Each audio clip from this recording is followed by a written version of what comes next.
वक्त भी कितना कम वक्त है।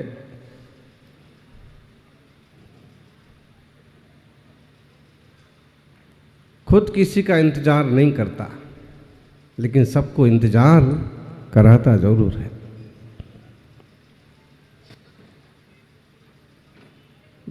वक्त सच में कम वक्त है, ज्यादा नहीं है। और इस कम वक्त में भी आप अच्छे भक्त बन जाओ तो भी बेड़ा पार हो जाए।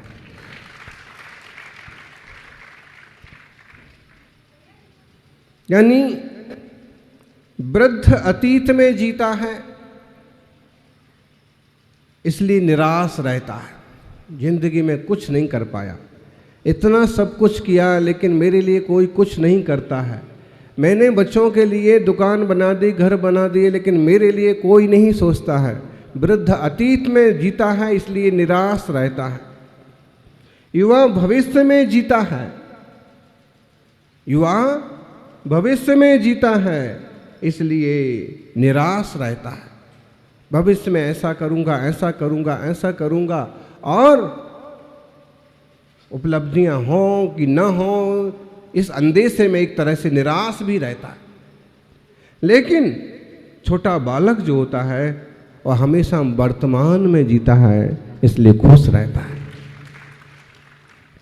भूत भूत है, भविष्य अभूत है, संभालो उसे जो वर्तमान है। यानी कल किसी ने पूछा पंच परावर्तन,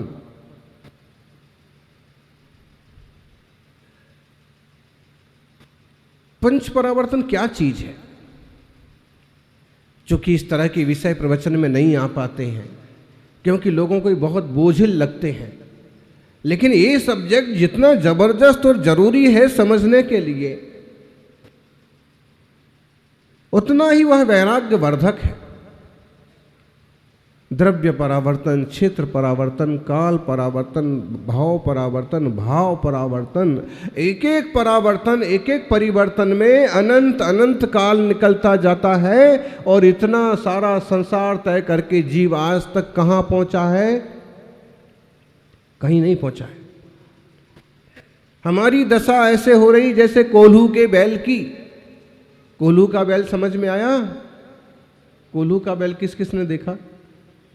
देखा? हाँ, अब तो बहुत कम हो गए, लेकिन एक जमाना था।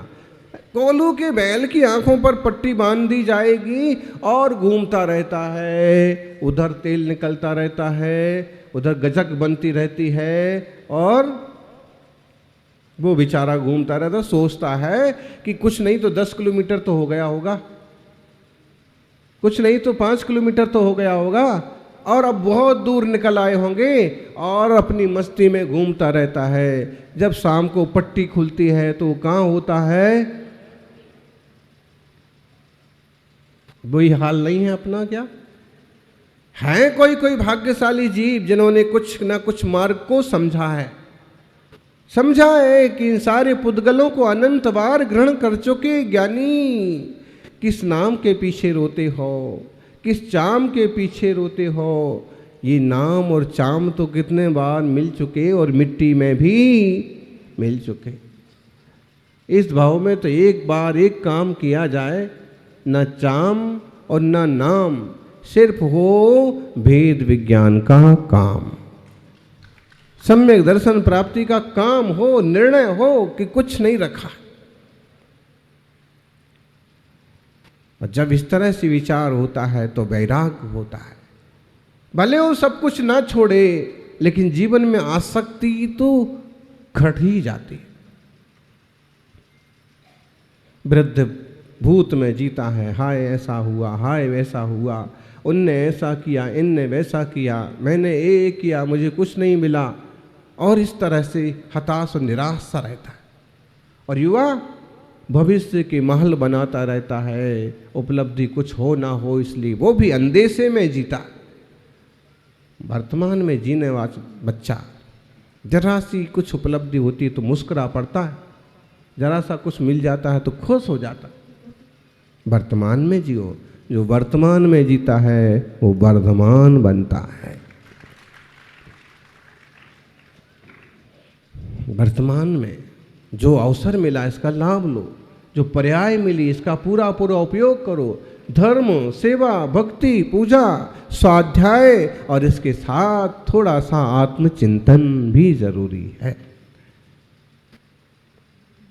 माताओं, घर के लिए सब कुछ करते हैं, बच्चों के लिए सब कुछ करते हैं, और जब वही बच्चे बड़े हो जाते हैं और जब उन्हीं की शादी हो जाती है और जब बहू आ जाती है, बहू आ जाए सबसे ज़्यादा इच्छा किसकी होती है?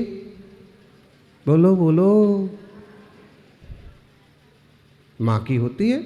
बेटा जल्दी बड़ा हो जाए, जल्दी बहू आ जाए। फिर बहू क्या करेगी? जलेबी बनाएगी, कचौरी बनाएगी, नई कुर्सी पर बैठ के आराम से खाऊंगी। खूब सपने पालते हैं, बेटा बड़ा भी हो जाता है, विवाह भी हो जाता है, बहू भी आ जाती है। फिर क्या होता है? अगर परिणाम मिल गए तो ठीक ठीक, और परिणाम ना मिल पाए तो ठोक ठाक।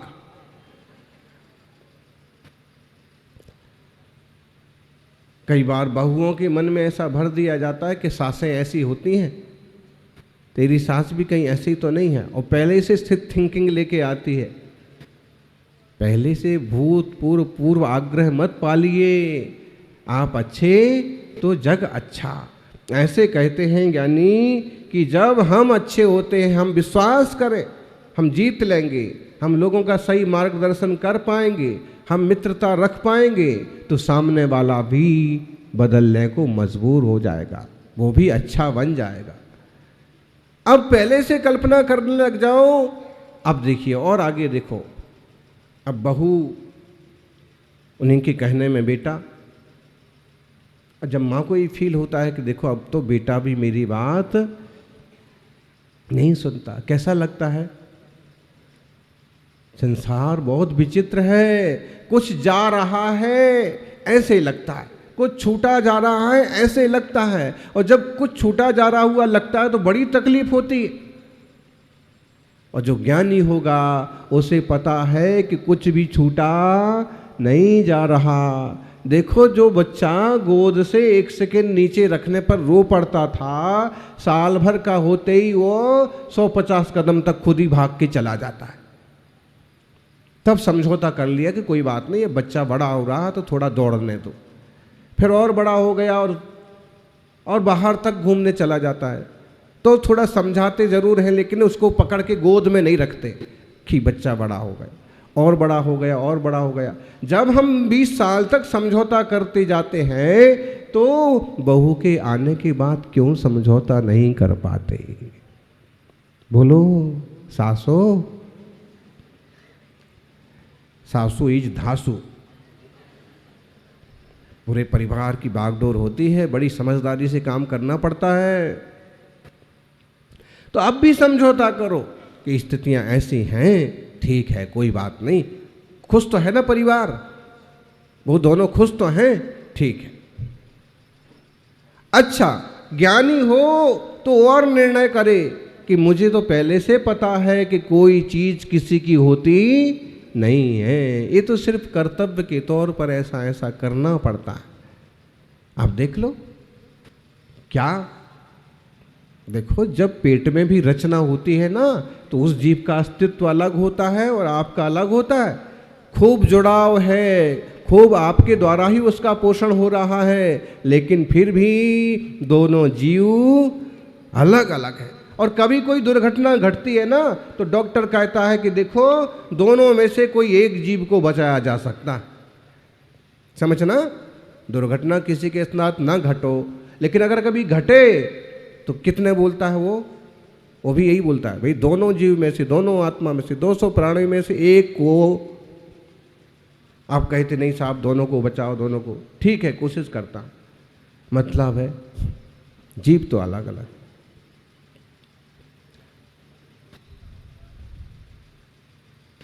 समझो, एक बड़ा सुंदर सा प्रसंग सुन रहे थे रात्रि के स्वाध्याय में। सब्जी बेचने वाले होते ना, उनको कूंजड़ा बोलते हैं, कूंजड़ा, कूंजड़ी देसी भाषा में। तो सब्जी बेचने वाले दोनों पति पत्नी, अब बोले ना शुरू में चंद्रमुखी, फिर साल 2 साल बीते की सूरजमुखी, फिर और साल 2 साल बीते की ज्वालामुखी। तो उनके तो 10-20 साल बीत गए थे। इतना ज्वालामुखी का काम हो गया कि दोनों आमने सामने जब भी आते तो झगड़ा ही करते। इतना झगड़ा बढ़ जाता कि तू मर क्यों नहीं जाती, तू मर क्यों नहीं जाता, इस तरह से भी पहुंच जाता। लेकिन जब खाने की बारी आती तो दोनों एक ही चूल्हे के पास बैठ के खाते। क्या करें, संसार ऐसे ही चलता। हुआ ये कि बुढ़ापे के कारण से और सब्जी बेचने वाला मर गया। दुख तो हुआ लेकिन बहुत ज़्यादा नहीं हुआ। हमेशा जिन जिन बातों को लेकर के झगड़ा होता था, उन बातों में एक झगड़ा ये भी था कि घर में एक ऊंट था, ऊंट, और ऊंट पर सब्जी लाद करके पीपल के पत्ते, नीम के पत्ते, पालक की भाजी और ये सब लाद करके, और कूंजड़ा जो है ऊंट पर, उसी पर बैठ करके आराम से दूसरे गांव, दूसरे बाजार बेचने चला जाता। और कूंजड़ी को इस बात से बड़ी ईर्ष्या होती कि बस ये तो हमेशा देखो ऊंट पर ही लदे रहते, ऊंट पर ही बैठे रहते, ऊंट से नीचे उतरने का तो कोई काम नहीं है। तो जब वो मर गए तो गांव वाले समझाने आए कि देखो दुखी मत होना, वो स्वर्ग गए हैं। स्वर्ग कहाँ पर है? ऊपर। वो स्वर्ग गए। तो कूंजड़ी ने कहा कि जीते जी कौन से वो जमीन पर थे, जीते जी भी तो स्वर्ग में ही थे, हम हमेशा ऊंट के ऊपर बैठे रहते थे। ऊंट का बैठने का सुख लेते थे, जमीन पर पांव नहीं रखते थे। तो मतलब है कि अब क्या हुआ, फर्क क्या पड़ा, पहले इतने ऊपर थे अब और ज्यादा ऊपर चले गए, ठीक हुआ। मतलब उसके कहने का आशा है कि पहले ही दूर थे अब और दूर हो गए, फर्क क्या पड़ रहा। ज्ञानी को इसी तरह से निर्णय होता है कि प्रत्येक पदार्थ मेरी आत्मा से पहले ही भिन्न है, और अगर भिन्न हो गया और दूर हो गया तो फर्क क्या पड़ा। मुंबई के कौन कौन बैठे हैं आज? अच्छा, दिल्ली के कौन कौन बैठे हैं? दिल्ली के प्रधान जी बैठे हैं, और अशोक जी बैठे हैं, और दिल्ली में एक सज्जन आए, नहीं मुंबई में, और कहने लगे महाराज कुछ करो, मेरी रक्षा करो, मैं बुरी तरह से बर्बाद हो गया। हमने कहा कैसे बर्बाद हो गए, क्या बर्बाद हो गया?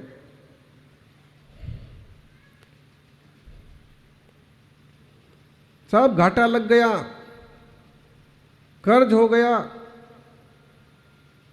हमने कहा कितने का कर्ज हो गया? 1.5 करोड़ का। कुछ नहीं बचा, सब खत्म हो गया, पूरी तरह से बर्बाद हो गया। क्या समझते हैं लोग? जब तक उनके स्वामित्व में कुछ रहता है तो समझते हैं कि बहुत आबाद हैं, वो बहुत अमीर हैं, और जब उनके स्वामित्व में कुछ नहीं रहता है तो वो समझते हैं कि बर्बाद हो गया। हमने कहा बर्बाद कैसे हो गया? अरे भाई, जो दुकान है, मकान है, फ्लैट्स है, सामान है, वो कहीं ना कहीं तो है, रुपया जो है वो भी कहीं ना कहीं तो है। फर्क तो इतना ही पड़ा कि बस तेरे पास नहीं है, तेरे की जेब की बजाय पड़ोसी की जेब में, तो बर्बाद क्या हो गया? उसने कहा कि महाराज जी बात समझो, ये अध्यात्म सुनने का वक्त नहीं है, मेरे तो सब कुछ चला गया। मैंने कहा क्या चला गया? 1.5 करोड़ का नुकसान हो गया, कुछ नहीं बचा? नहीं, कुछ नहीं बचा। अरे भाई, दुकान मकान वगैरह? हाँ, दुकान तो है, एक दुकान है और एक मकान अभी बचा हुआ है, हमने कहा कि दुकान कितने की होगी? बोले कम से कम 1 करोड़ की होगी। मकान कितने का होगा? तो बोले कम लगभग 1 करोड़ का होगा। तो हमने कहा जब तुम मुंबई आए थे तो क्या लेके आए थे? तो बोले कि कुछ लेके नहीं आया था, घर से भाग करके सिर्फ भाड़े के जितने पैसे भी जेब में नहीं थे, सिर्फ 15 रुपये थे। तो हमने कहा जब तक तुम्हारी जेब में 15 रुपये बचे तब तक तुम ये समझना कि तुम कुछ भी बर्बाद नहीं हुए। जितना लाए थे उतना तो तुम्हारी जेब में अभी भी है। यानी ये तो यहीं का था और यहीं का यहीं, और अभी तो तुम्हारे पास बढ़िया मकान और दुकान बची हुई है। तो जब तक 15 रुपये बचे ना ज्ञानी, जब तक तुम्हारी चेतना की सुरक्षा रहे तब तक भी तुम्हारा कुछ नुकसान नहीं हुआ। ऐसा कोई सोचता है? बाहर बाहर का हिसाब लगाते हैं और बाहर के हिसाब में ऐसे पगला गए, बिल्कुल पागल हो जाते हैं लोग। कोई बहुत प्यारा व्यक्ति बिछड़ गया तो अवसाद में चले जाते हैं, डिप्रेशन में चले जाते हैं। परसों एक सज्जन आए, एक बुजुर्ग की तिरविष्ठा करके कहा कि महाराज जी बहुत डिप्रेशन में रहते हैं, इनने पहले एक काम किया, इनने पहले वो काम किया, इनने बहुत काम किया और अभी दो घर से बाहर निकलना पसंद नहीं करते हैं और एकदम किसी ख्याल में डूबे रहते हैं। हमने कहा कि इनको ख्यालों से बाहर निकालो। एक ख्याल रखो कि कोई भी ख्याल रखने वाला नहीं है दुनिया में, और कोई भी ख्याल भी तुम्हारा शाश्वत रहने वाला नहीं है। तुम्हारे ख्याल तुमने ही बना रखे हैं कि अब इसका क्या होगा, इसका क्या होगा, होगा वही जो है मंजूर खुदा होगा। अच्छा, कैलाश जी को भी आता है गाना बाना। अब मंजूर खुदा का भाव समझ लो। अपन समझ सकते हैं कि जो खुदा को मानते हैं वो कहेंगे मंजूर खुदा होगा, लेकिन हम तो कर्म और पुण्य पाप को मानने वाले लोग भी हैं। जैसे उसके कर्म का उदय होगा, जैसे पुण्य पाप का उदय होगा, अंततः वैसा होके रहेगा। इतना ज़्यादा दुखी और परेशान क्यों हो रहे? काला जी, सबका अपना अपना पुण्य पाप है। हम अगर एक कल्पना करके बैठें कि हमारा कितना पुण्य है, इतना बड़ा मंडप बनाया, 100 तो पंखे लगे होंगे, लेकिन नहीं, इसमें इतने मुनि भी बैठे हैं, रोज रोज इतने श्रावक भी सुनने को बैठ रहे हैं। निश्चित रूप से सबों का पुण्य का योग है कि इतने सुंदर मंडप में एक साथ बैठ करके जनवाणी का पान कर रहे हैं।